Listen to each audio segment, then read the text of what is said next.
Climate change is one of the most important issues facing us today. Scientists have shown that, starting with the Industrial Revolution, our increasing use of fossil fuels is increasing the warmth of planet Earth. We are in fact pushing Mother Nature into new territory at a rate that she has likely never seen before. We need to change, and we means everybody. As individuals, the most powerful weapon we have in this battle is the ability to control our own carbon footprint. And remember, as individuals, we number in the billions. Our carbon footprint refers to the greenhouse gases released into the atmosphere because of what we do or buy. What are these greenhouse gases? Carbon dioxide, or CO2, is the most dominant of the greenhouse gases we produce. CO2 is emitted when we burn fossil fuel to heat a home, generate electricity, or drive to the store. The next most abundant gas is methane, or CH4. It's the main component of natural gas, but it's also produced when organic matter decomposes in an absence of oxygen, which happens in flooded rice paddies or in landfill. And animals like cows and sheep produce methane as a major product in their digestive tracts. It makes its way into the atmosphere via what you might call the usual channels. Then there's nitrous oxide, N2O, also known as laughing gas. Nitrous oxide is produced when bacteria break down the nitrogen compounds in soils in the oceans. The use of nitrogen fertilizers in farming is increasing the rate at which nitrous oxide is being added to the atmosphere. Methane and nitrous oxide are emitted into the atmosphere in much smaller quantities than CO2, but they still have a significant effect on climate.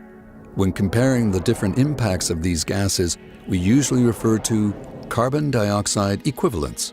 This is a measure that is based on the potential that each gas has to contribute to global warming. This graph shows the equivalent amount of human-induced global warming attributed to the different gases. So we know humans are causing greenhouse gas concentrations to increase, and this in turn is contributing to planetary warming. But what can you and I do as individuals? How can we reduce our carbon footprint? First off, we need to understand how a carbon footprint is calculated. Let's look at sending a text message.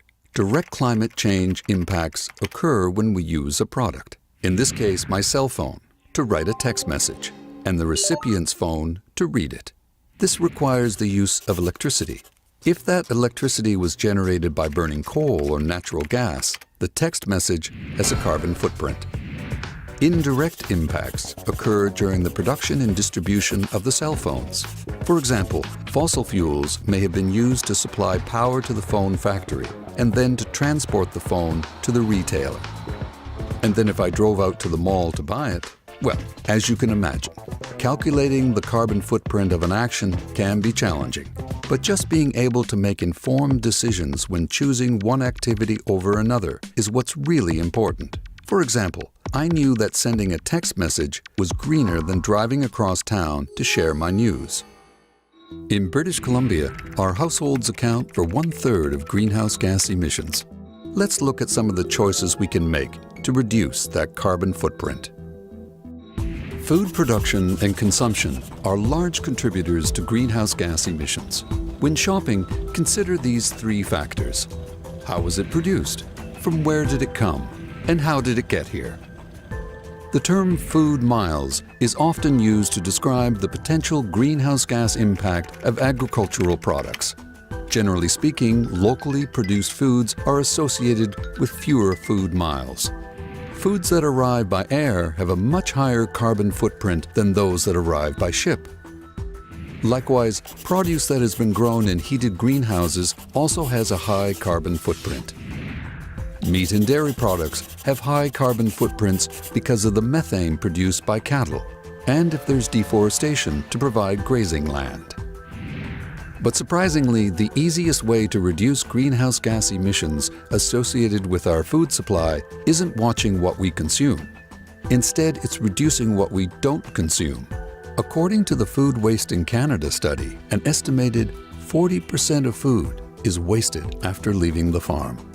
Methane may be emitted when waste food decays in the landfills, so discarding food makes total emissions in the production and consumption cycle even worse.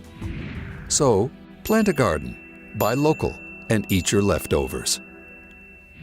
Okay, so we know about the impact when food is flown to its destination. Well, we can be part of that same problem.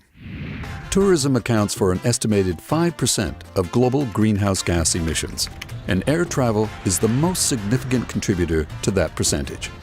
Taking off and landing uses the most fuel, so booking multiple hops will emit more greenhouse gases. Based on average ridership, a train is usually the greenest mode of transportation, followed by an automobile carrying multiple passengers. However, if we include emissions associated with building infrastructure like rail lines and roads, the actual carbon footprint of a vacation can increase significantly. Transporting a family across the country or across the world burns a lot of fossil fuel and is expensive. Luckily for British Columbians, we live in one of the world's top tourist destinations. So think about pitching a tent in one of our great natural parks, or take the time to re-explore your own city. Nothing beats staycations. The carbon footprint of driving is influenced by several factors. First is the number of people in the car. Carpooling is an opportunity to save money and the planet. It even saves time when HOV lanes are available. Surprisingly, about 50% of the fuel consumed in city driving is used during acceleration. To reduce this, use the most efficient route, combine trips, and travel at off-peak times. Reducing idling time is also important. Idling for 10 minutes a day can produce a quarter ton of CO2 emissions each year. Maintaining your vehicle and checking your tire pressure at least once a month can reduce fuel consumption by as much as 10%. When buying a car, consider its city and highway gas rating. Smaller cars, eco and hybrid versions of cars, and now electric cars are available from almost every manufacturer. Starting off on the right set of wheels can save you many hundreds or even thousands of dollars a year. And instead of just passing that old jalopy on to someone else, Scrap It BC provides incentives to move older, higher polluting vehicles off the road. And finally, traveling by transit, bicycle, or even walking benefits more than just the Earth's atmosphere. It allows us to enjoy the added bonuses of physical activity and social interaction while saving money. Heating our homes is often our largest use of household energy. When our heating bills arrive each winter, we are reminded of the amount of energy it takes to keep warm. We are lucky in BC that most of our electricity is generated by hydro. Heating from electricity means your carbon footprint is low for now, but the demand for more electricity is creating the need for additional sources of energy. Homes that heat with oil or natural gas currently have a larger carbon footprint. Whatever your heating source, it is beneficial to use less fuel. So before we go any further, let's put on a sweater and turn down the thermostat by 1 degree. When you go to bed at night or leave on vacation, turn it down another 3 or 4 degrees.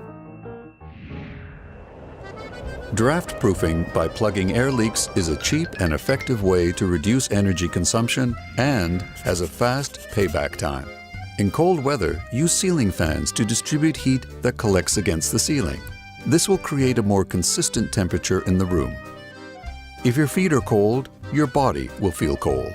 By placing area rugs on cold floors, you may be less likely to crank up the thermostat. Making informed choices about transportation, food, and energy use at home is one of the best opportunities we have as individuals to reduce our carbon footprint. Every little thing we can do to reduce our individual or household carbon footprint will help to combat global warming. And just imagine the impact if hundreds of millions of us, particularly in the wealthy developed countries, were to join that parade. You can make a difference.